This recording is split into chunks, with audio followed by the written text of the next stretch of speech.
Good to see everybody. Thanks so much. It's great to be back in Grady Judd country, Polk County. You know, I was talking to some folks, and I've had a lot.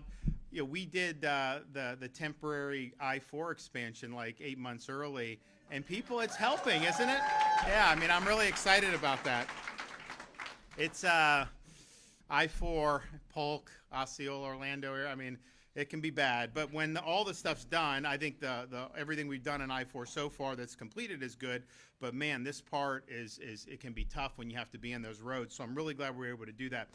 We're joined here today by our Commissioner of Education, Manny Diaz, of course, as I mentioned, our great sheriff from Polk County, Grady Judd. We also have Ryan Petty, who's on our State Board of Education. We have Senators Blaise Ngolia, Tom Wright, and Colleen Burton.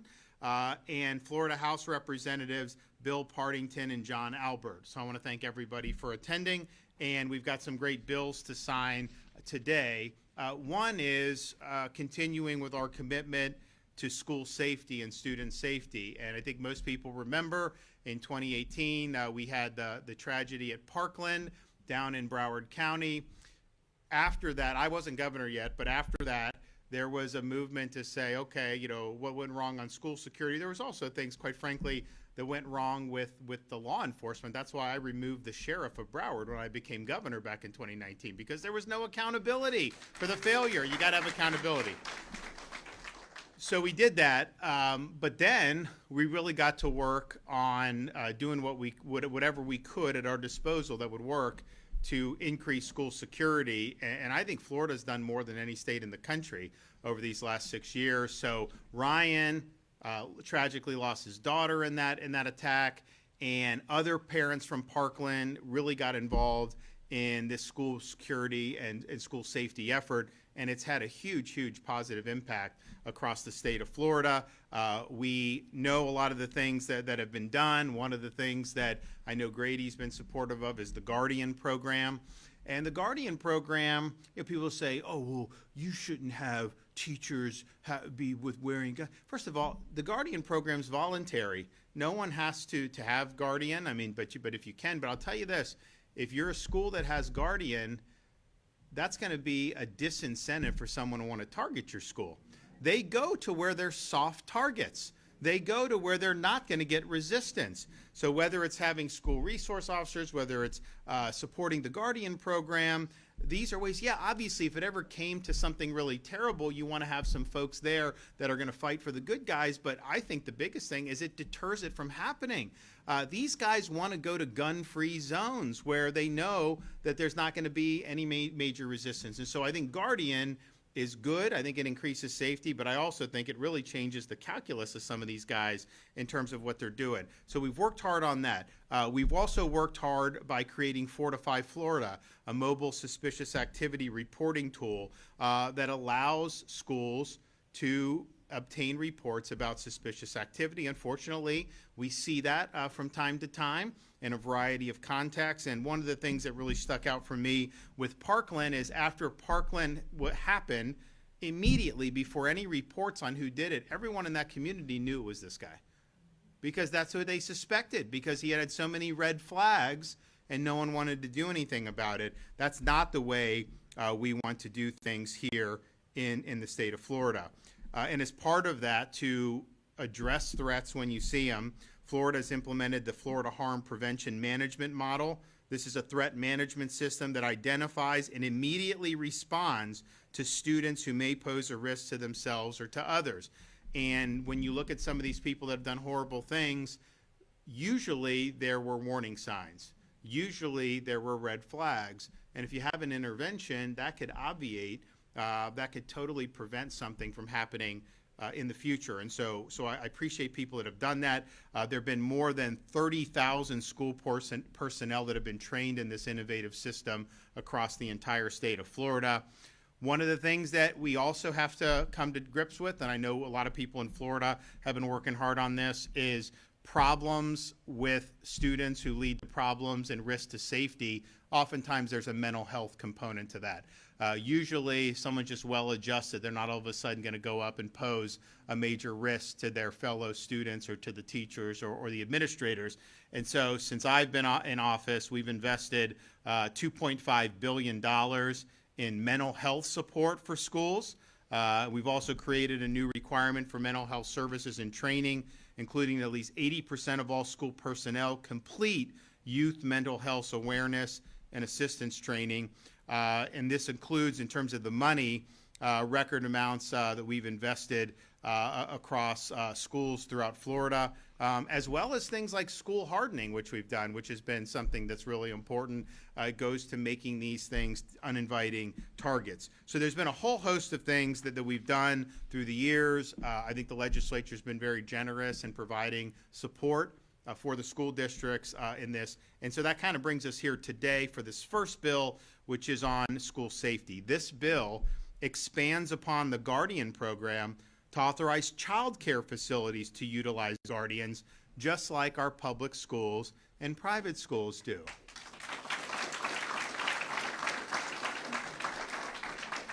Child care facilities may now partner with local sheriff office to have teachers and other personnel properly trained with firearms and other school safety measures to protect students in the event of an emergency. And I think that's going to be something that people are going to like. We had previously, in prior legislation, did legislation that had all doors and gates in a school needed to be locked at all times. And while that was well intended, schools pointed out, hey, there may be some problems about moving around. Can you do? So I think what the legislature did is they tweaked this. They made sure that, yes, we want to be able to create locks to keep bad guys out, but we also want it to be practical. We want to make sure people are able to do their daily task and get to where they need to go. So that was a requested change, and one I think that will likely be very, very effective. So we are continuing to advance the ball there with school security. Now, one area that we've also led on, in addition to school safety, is on the issue of swatting.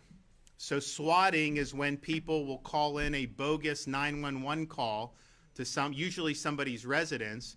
They will lodge a complaint of people's lives being in jeopardy, that they're being dangerous. A lot of times they'll say there's weapons. And so that, well, and you know, if you got a legitimate call on that, the Grady's people would go and they would try to secure that area and prevent the harm to anybody. But in this case, there's nothing there. There are people there that are innocent. Law enforcement doesn't know that. They think it's a serious call, so they're going with that in mind.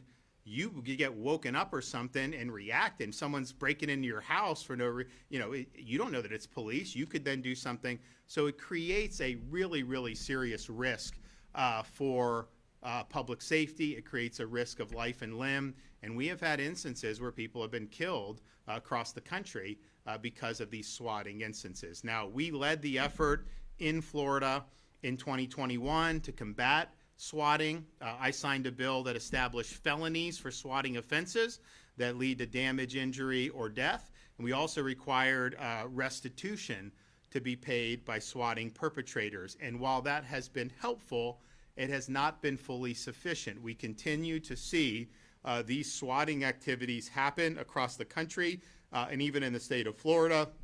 Recently, they have targeted people that are influential in conservative media. We had a fella in Tampa named Benny Johnson that was the target of a swatting incident. Someone called the police and made a fake report, and law enforcement did basically a raid on his home as a result of that point. These are not victimless crimes. One, people can get hurt by doing it, but even if nobody's hurt, it's taking resources and time and manpower away from actually doing the job that we want our law enforcement and first responders to do. So this is something that needs to be addressed to the fullest extent of the law. The bill I'm signing today will increase penalties for people that are making these bogus police reports. If you SWAT, you are going to get hit with serious criminal offenses. This has enhanced penalties across the board. It also has enhanced penalties for repeat offenders. It lowers the threshold were what would be considered a habitual felony offender, making it a felony after 2 or more convictions for unauthorized use of emergency communication services. The bill also includes a definition of conviction, which includes determinations of guilt resulting from a plea agreement or trial, regardless of whether adjudication is withheld or a no contest plea is entered. It also mandates that courts order restitution, not just restitution available. Courts must order restitution from convicted individuals to cover the costs incurred by public safety agencies and any victims affected by these false reports. I mean, it could be something, maybe the police breaks the door down because they're told that there's a crime in progress. You're not going to necessarily knock unless if you think someone's about to get shot. So you're going, well, okay, well, who's going to pay for that? Well, now the perpetrator is going to have to pay for that, who made the call. And restitution must include full payment of any costs incurred by the agencies, as well as prosecution and investigation. So when we prosecute you, we are also going to bill you for having to go through with that. We also have victim compensation to any victim who suffers damage or injury as an approximate result of lawful conduct arising from the emergency response. So swatting has no place in the state of Florida.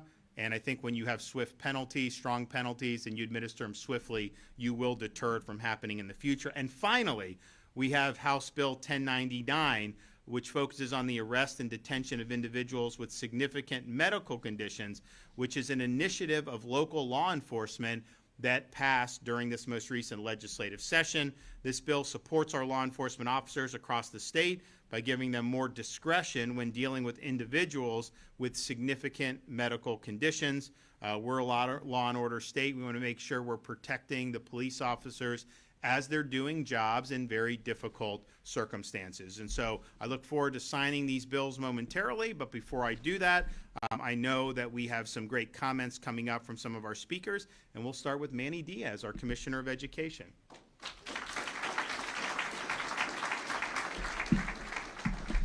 Thank you, Governor, and it's great to be here in Polk County today. There's no doubt that Florida has established a blueprint on school safety that many other states are now following. And I do want to give props to Sheriff Grady Judd, because when we were crafting the original legislation in the Florida legislature, the actual genesis of the Guardian program comes from a model that was given to us by Grady Judd that was being implemented right here in Polk County. So thank you, Sheriff. That's what a change, right? Now parents demand it. Now we feel a lot better about our schools. So I really do appreciate that, and I'm sure all of our families, our parents, and our students do too. Through the course of this process, Florida has enacted legislation to implement the recommendations of the Marjorie Stoneman Douglas High School Public Safety Commission and extended the sunset on the commission to continue making recommendations to improve school safety. We've worked with public schools to implement the panic alert system. We've required all safe school officers to complete crisis intervention training and establish our anonymous reporting tool, which is called Fortify Florida. And it's required the districts provide students and parents with training how to use that application. Required the district certify that at least 80% of the school personnel have received mandatory youth mental health awareness training. This goes back to what the governor was mentioning. A lot of or most of these problems have a mental health component. And the best way to deal with any of these issues is to deal with them early and to cut it off before it becomes a crisis. We've promoted firearm detection canines in Florida schools and invested record amount in school hardening and mental health, as the governor has mentioned.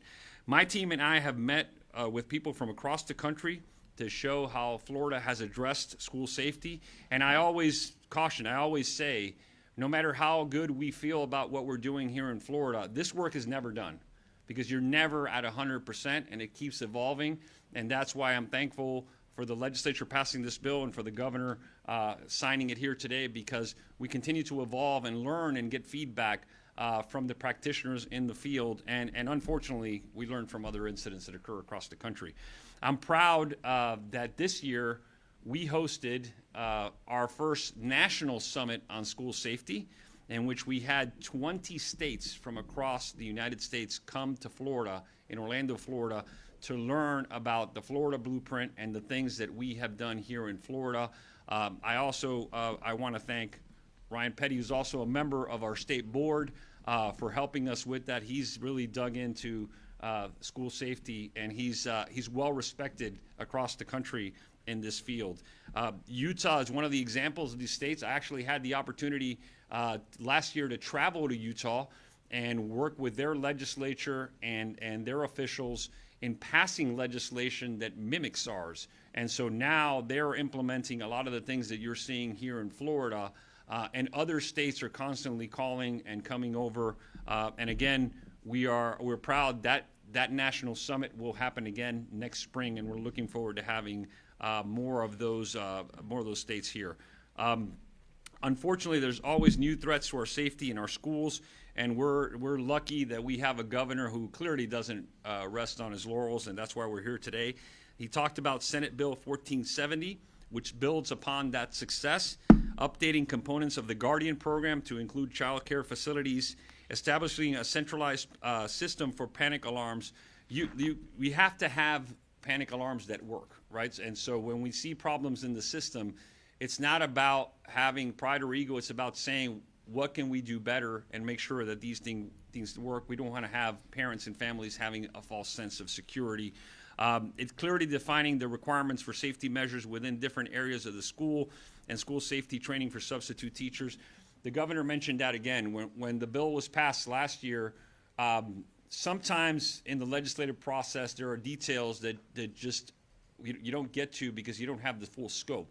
When you walk through, having the experience of having been in a school building, having worked in a school building, we all know that every building is different. We all know that there are doors that don't need to be unlocked because there's a second perimeter. And that's basically what this bill does. And I'm proud to say that this received feedback not only from our sheriffs, but also from all of our school districts. The other thing is Fortify Florida, as the governor mentioned. We have an alert system here in Florida where parents, students have to be trained, where it's the see something, say something mentality. Unfortunately, this year, we had a large uptick in false reports. And again, that creates a problem because it uses up those resources and it bogs down the system of where we can respond where there's a real emergency. But I will have to say that not only the strengthening in this bill, but thanks to sheriffs, all our sheriffs and sheriffs like Grady Judd, our law enforcement has taken that very seriously, and there have been several cases where students have been prosecuted for this. The message to parents is you need to understand how severe that is, and here in Florida we take it very seriously.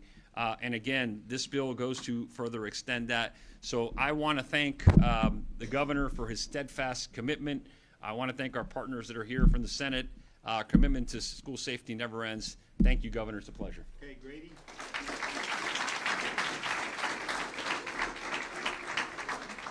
Thank you very much, Governor. It's my honor to be with you today. And you know, when you speak of leadership, when you speak of someone who moves the state forward, you always think of Governor DeSantis. Listen, it's easy to set up in Tallahassee and just go along to get along, but that's not our governor. Our governor makes good things happen. And I coach every day that good things don't just happen, good people make good things happen. I'm excited to be with you today. I'm excited that the legislature passed this legislation dealing with swatting and calls. Now, I've got to show you. The governor would be disappointed if I didn't have a sign, okay? Now, I want to introduce you to some of Polk County's finest, okay? These all have visited the county jail, and they did it because of their rank stupidity, all right? So, Matthew Johnson, you know why he dialed 911? Because he said, no, I don't have an emergency, but I'm hungry. Well, listen, we are not Uber Eats, but we are jail eats, right? So we took him to the county jail and fed him and charged him criminally for abusing the system. I want to highlight just a moment. When you dial 911 with a false call, with a swatting call, you're not only taking up the resources and a phone line for somebody who has a real emergency, but you have deputies and police officers and fire and EMS rushing to you thinking you need help. And at that moment in time, for those moments in time, those units aren't available to save your life, to save someone else's life. That's why we've got a visionary with our governor that says, hey, we've got to do things differently. We've got to make things better. You know, the governor's told me, you know, Grady, we're either moving forward or we're moving backward. You can't rest in neutral. That doesn't happen. But how about this lady? She says, oh, dials 911. She says, I'm armed with a knife. We've got a home invasion. And she said, oh, just kidding. I made it all up. I just made it all up. Or how about Twanda Neal here? We stopped her. She had a warrant for child neglect with great bodily harm. The deputy explained to her, ma'am, you got to go to jail with me. She said, I don't like what you're saying. I'm going to dial 911 and get another deputy. He said, ma'am, I wouldn't do that if I were you because that will add additional criminal charges. Well, now we have energy behind those charges because of the new legislation. But I love this one. You know, this is a guy who dials 911, Richard Ramey.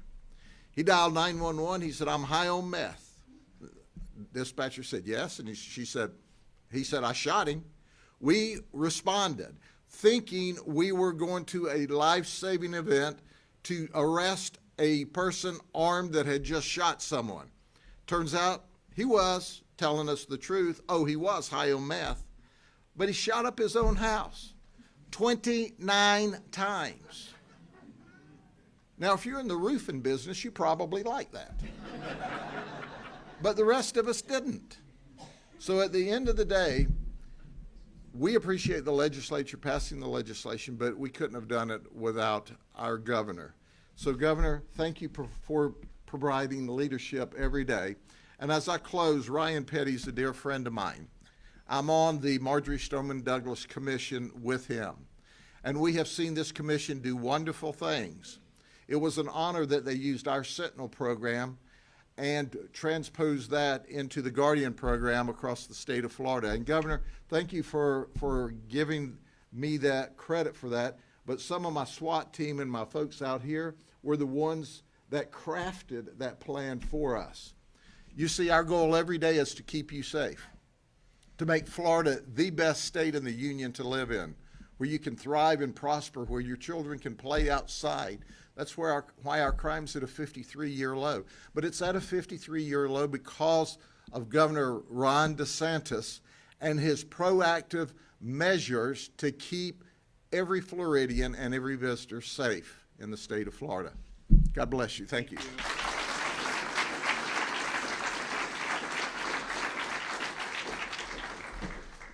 Well, the last place you want to be is on a picture that Grady Judd holds up. The second to last place is to have to try to follow him. So, but that's my job today. Good afternoon, Governor. Thank you for the invitation to be here today. Commissioner Diaz, appreciated your words here. Members of the legislature and my dear friend, Sheriff Judd, thank you. Look, Governor DeSantis has once again demonstrated what strong, principled leadership looks like when it comes to protecting Florida schools. With each new piece of school safety legislation, and this is number 7 since Parkland, there's been a new piece of school safety legislation every year. Florida is sending a clear and uncompromising message. School safety is not optional. It is a priority, a responsibility, and a shared duty at every level of government. I want to thank the legislature who passed this year's bill, as I think the last several, unanimously. This is not a partisan issue. This is an issue that transcends party, and it's about protecting our kids. So thank you to the legislature for doing that. You know, I was recently up in Wisconsin speaking at a school board training, and I got asked a couple of questions constantly. The first one was, hey, what do you think about Wisconsin? Do you like it? Of course, I said, yes, Wisconsin is absolutely beautiful, and I thanked them for their warm welcome, and I thanked them for their warm weather, and they said, yeah, isn't it unseasonably warm here? And I said, it must be, but you know what? We call that February in Florida. So, the second question I got asked was about our Guardian program. What can we do to implement the Guardian program in our state? And I talked about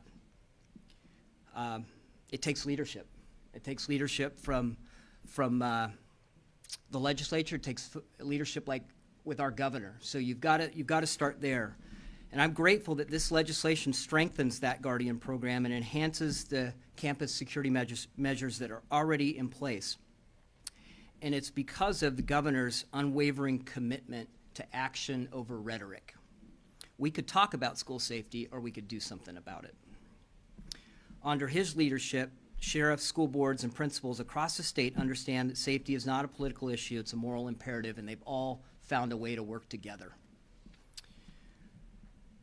Beyond physical security, I'll just mention this, the governor has prioritized restoring order and education and academics to our schools. For too long, we've had federal policies that have pushed leniency over accountability, creating unsafe learning environments, and Florida took a different path a couple of years ago, one that was rooted in common sense and with reforms like the Parental Bill of Rights that empower parents and protect the right of every student to learn in a safe, focused environment. Florida is leading the way. Commissioner Diaz talked about the Florida's first National Summit on School Safety. We had, as he mentioned, 20 states from across the United States come to learn what we're doing in Florida. They all marveled, without exception, at how do you guys get all this done? Well, it's leadership. Sheriff, I want to thank you personally for your unwavering voice on common sense safety reforms, and I want to thank our chair, Sheriff Galtieri, who has been, I don't know how many hours he's put in on school safety and how much work he's done, but he's been a voice for change that has been nothing short of marvelous. And Commissioner, I want to thank you for your unwavering commitment. As you came over from the legislature to be the commissioner, it's been an honor to work side by side with you to make sure we implement these laws that the legislature passed and the governor signs with fidelity. And last and certainly not least, I want to thank the Office of Safe Schools. These are the folks that aren't here today, but do the hard work and heavy lifting of training those 30,000 Florida educators on school safety.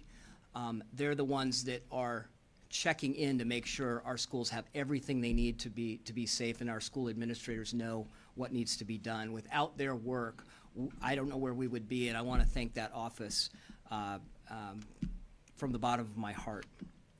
Governor, this legislation and the movement behind it is proof of what's possible when state and local leaders work together with courage and conviction. And it's because we have a governor that leads from the front. Thank you.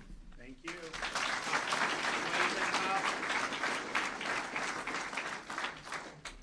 Thank you, everyone, for being here. My name is Blaise Ngoli. I'm a state senator. It's an honor to be here signing these three bills today.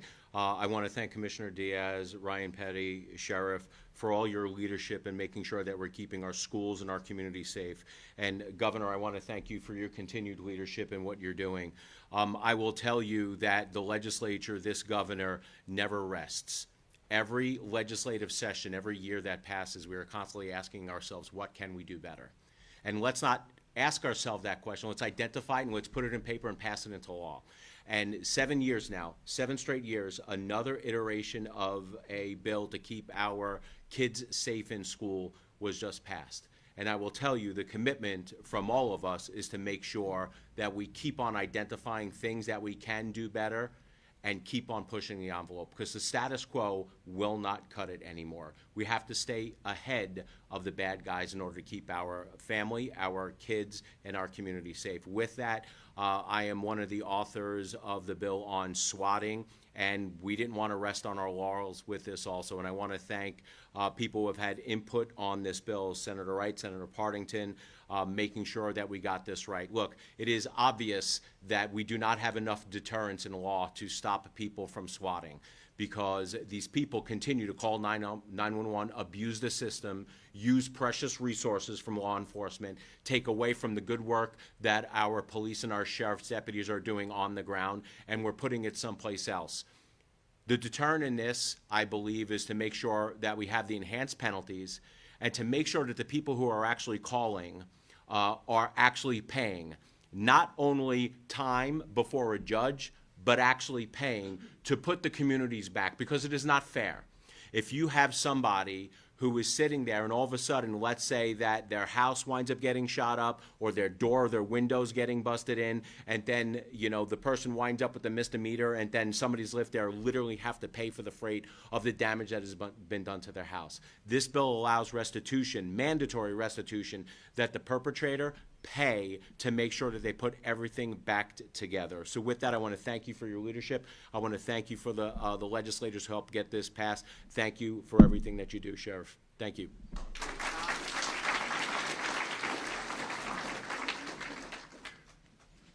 Good afternoon, everyone. Senator Tom Wright from the East Coast of Florida.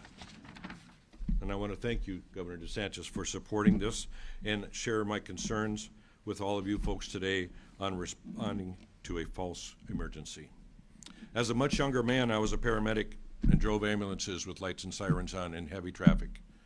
I know what it's like to try and thread that 9,000-pound vehicle through heavy traffic. I was also a canine volunteer for 2.5 years. We used cars, and when we made an emergency call, we backed up every officer in our community. When they got a call, we started rolling their direction. I tell you this because I know firsthand the hazards both the responding vehicle and the public are being subjected to. Not only has a false call put vehicles in jeopardy, but it's also put the public in jeopardy and the emergency responders. And as the sheriff said, some communities only have a few pieces of equipment. You may very well have the only ambulance, the only fire equipment, the only police car in that area that maybe is now tied up on a false call.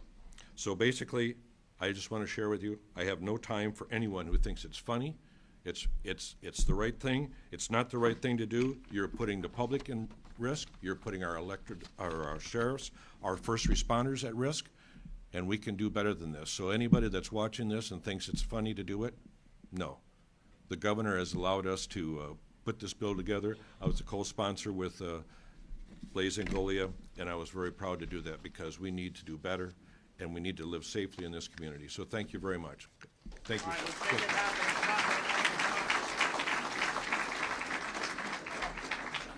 All right. So, let's see. All right. First one is the swatting bill. I think it's the 21st, right? Yes. All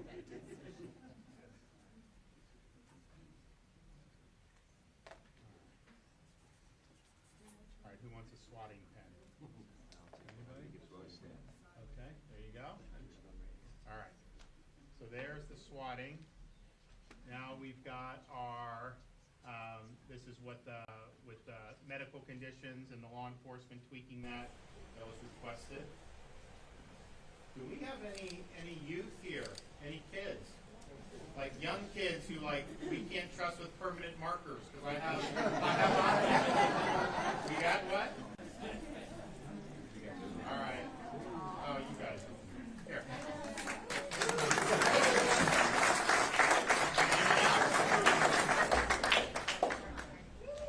All right. So we've got that one. Now we've got the school safety.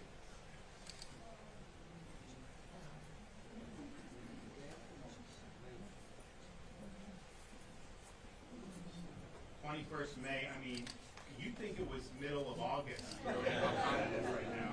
I mean, we have gotten a turn. All right, who wants, Ryan, you want one of these? Okay, anyone else? There you go. Anyone else? All right.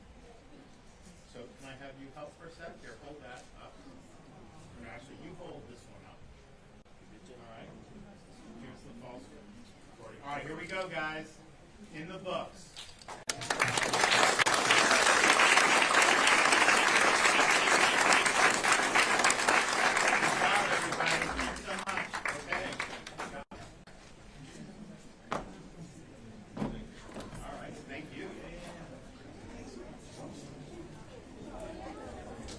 Well, good work. We've got some more stuff that's pending on my desk. I think there's some other stuff that is good, and we have some other stuff coming down the pike.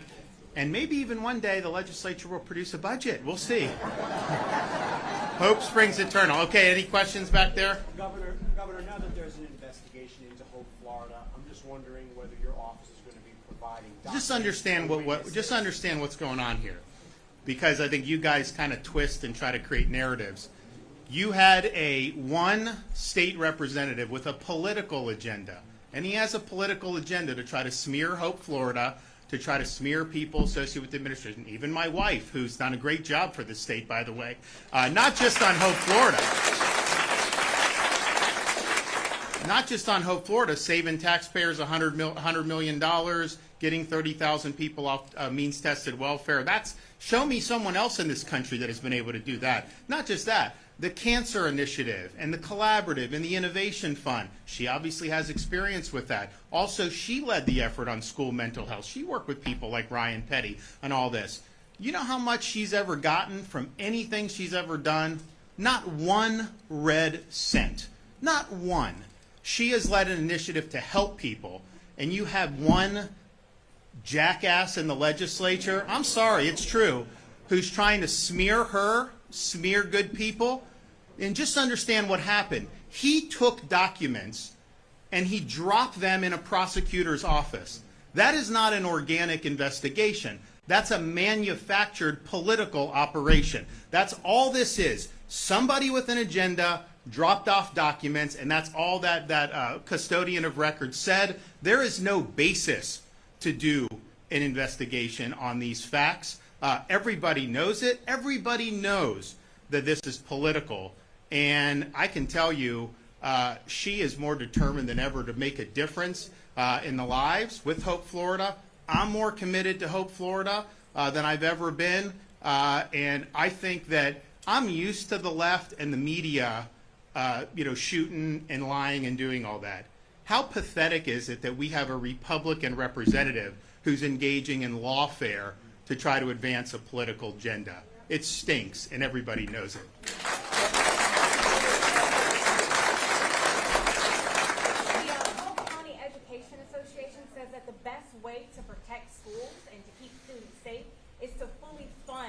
Education and fully fund private or public school education. So they want to know, how are you going to keep schools safe by addressing the critical staffing shortages in public schools? Because, for instance, in Polk County, they say in the spring they had 700 substitutes, which is about 10% of the teaching force, which they say is unacceptable. So what are you going to do about that? Well, one, I've already provided record funding for education for K-12 in budgets that I've signed since I've been governor. That's just a fact. Another fact is, because I've worked with the legislature over the years, we've delivered billions of dollars in teacher salary increases. So we send money to the school districts. They also have money. They ultimately decide what they want to do with it. But what we said is, no, we're going to put strings attached to part of this money. You get it, but you got to spend it to raise teacher pay. And so we did last year $1.25 billion. This year in the Senate side, and I don't know what the House can do. Hopefully they'll accept it. In my budget, in the Senate budget, we went to $1.5 billion that can only be used for teacher salaries. Because with all due respect to some of these school unions, what we saw with our teacher categorical in the past is some of the school districts would not give the teachers the salary increases. They would withhold that as a bargaining chip to try to advance other things that the union wanted to do.